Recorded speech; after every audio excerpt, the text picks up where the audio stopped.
So if you've got the new 2026 Juniper Model Y and you're ready to put your license plate here on the back bumper, if you look inside the trunk, you're going to find this right here. Well, this is not for the rear bumper license plate. This is for the front bumper license plate mount. So you won't need this. So when you do look back here, you're going to see these indentations in the bumper where the screws will go into for the license plate, but it's not really intuitive which screws you're supposed to be using to mount your license plate. So let me show you the ones that we use to mount our license plate on our vehicles.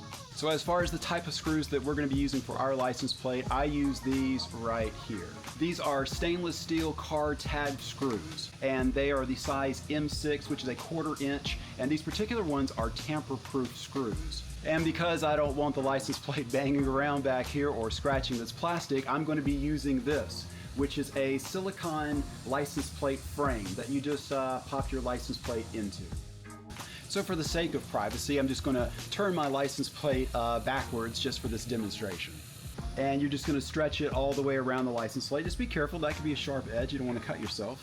Okay, now that we've got our license plate with our silicone frame on it, we're going to take our M6 screws and we're just going to go into one of these little recess areas using the provided hex wrench.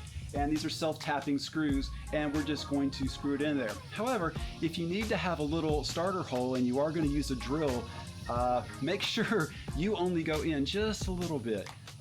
We don't want to damage this pretty new car that we've got. Now what's interesting is if you look in the Tesla manual, it specifically says only to put the screws on the top 2 left and right areas and not on the bottom because it can damage the car.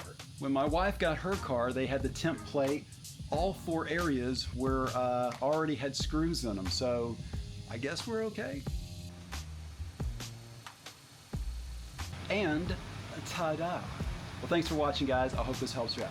See you next time.